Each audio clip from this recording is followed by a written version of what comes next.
Assalamualaikum warahmatullahi wabarakatuh. Perkenalkan, nama saya Yata Fitri dengan NIM akhir 240 sebagai pengguna dulu. Di sini saya akan menjelaskan implementasi supply chain management di perusahaan Wisco. Sebagai pendahuluan, industri fast moving consumer goods atau disingkat FMCG di Indonesia berkembang pesat, didorong oleh meningkatnya kebutuhan masyarakat akan produk rumah tangga, perawatan pribadi, serta makanan dan minuman. Persaingan dalam industri ini semakin ketat dengan hadirnya berbagai merek lokal maupun global yang menawarkan inovasi serta efisiensi dalam rantai pasok mereka. Wiscorp sebagai salah satu pemimpin industri FMCG terus menghadapi tantangan dalam mempertahankan keunggulan kompetitifnya di tengah dinamika pasar yang berubah. Nah, jadi salah satu faktor utama dalam mempertahankan keberlangsungan industri FMCG ini adalah menggunakan supply chain management efektif.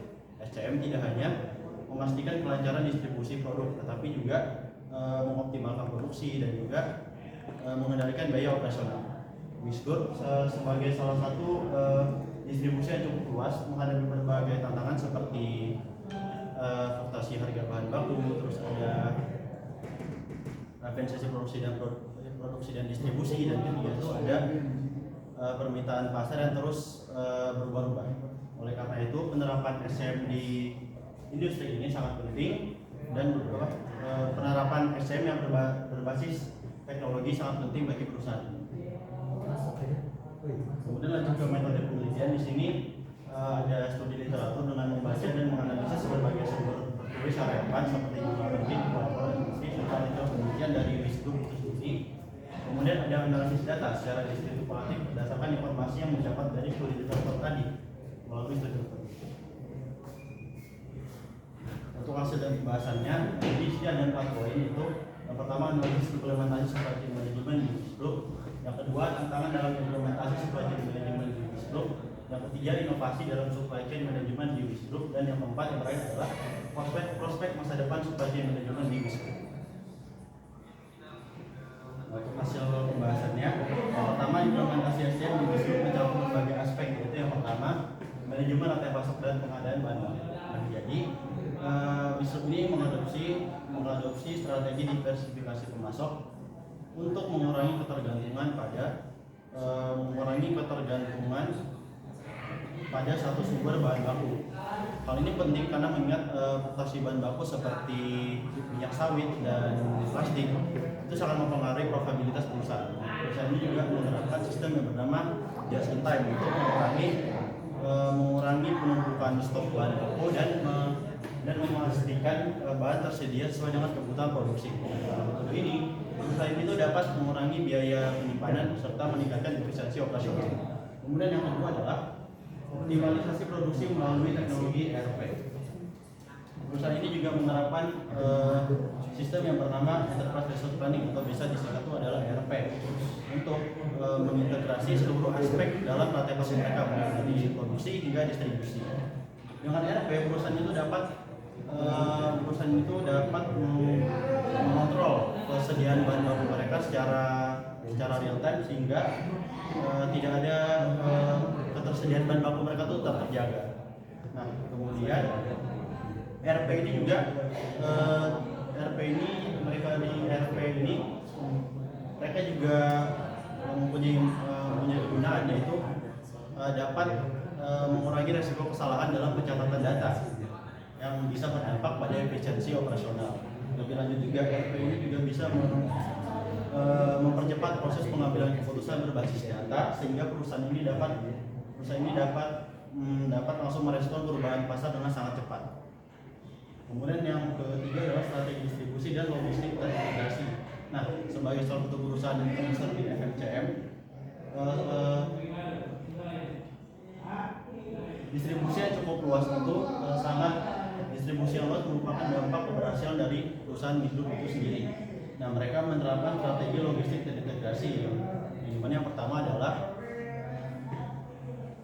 manajemen gudang canggih, yaitu untuk mengoptimalkan penyimpanan produksi. Yang kedua adalah peningkatan jaringan transportasi untuk memastikan produk yang dikirim ke seluruh Indonesia atau ke beberapa negara tepat waktu. Dan yang ketiga yang terakhir adalah kemitraan strategis dengan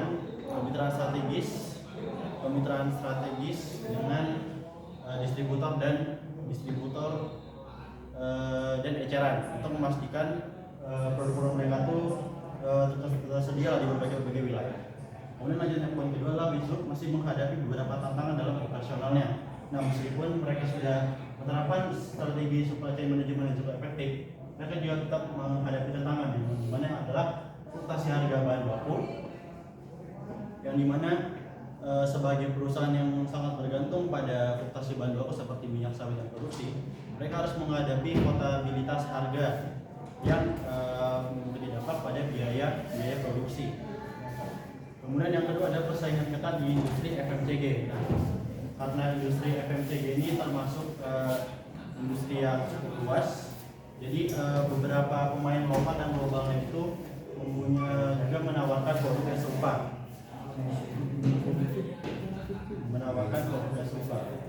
Kemudian untuk mengatasi tantangan yang kedua ini, mereka tuh harus melakukan inovasi terus pada produknya, dan juga mereka harus mengembangkan produk mereka itu. Terus yang ketiga adalah permintaan konsumen yang dinamis. Tren konsumen yang terus berubah-ubah ini membuat perusahaan itu harus selalu responsif terhadap kebutuhan pasar. Dan yang keempat adalah keberlanjutan dan dampak lingkungan. Nah, karena konsumen ini juga menuntut untuk produk yang ramah lingkungan. Nah, jadi itu juga sebagai salah satu tantangan dari Bizruk itu sendiri untuk menciptakan produk yang ramah lingkungan. Kemudian poin yang ketiga adalah Bizruk terus melakukan inovasi dalam rantai pastinya. Beberapa inovasi utama meliputi yang pertama adalah penggunaan vendor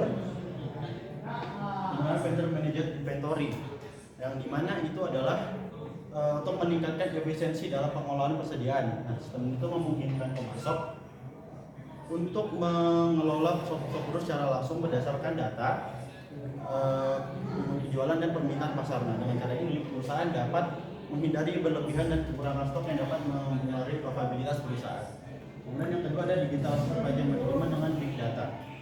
Nah, dalam era digital, Bizruk juga sudah mulai mempelajari yang namanya itu adalah Internet of Things atau IoT dan Big Data Analytics untuk meningkatkan efisiensi produk mereka.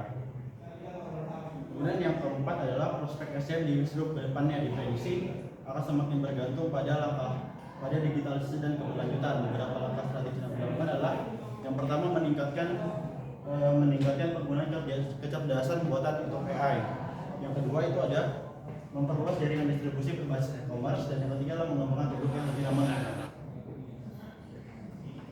Lanjut untuk kesimpulan yang berdasarkan dari hasil pembahasan tadi, Bizruk telah menerapkan supply chain management yang efektif melalui diversifikasi pemasok, digitalisasi dan logistik, terintegrasi meningkatkan efisiensi operasional di industri FMCG. Namun, tantangan seperti fluktuasi harga dan persaingan tetap ada. Nah, untuk kompetitif, Bizruk perlu berinovasi dengan AI, Big Data, dan ekspansi e-commerce guna mengoptimalkan rantai pasok dan memperkuat posisi di pasar. Jadi sekian dari presentasi saya jadi. Assalamualaikum warahmatullahi wabarakatuh. Waalaikumsalam.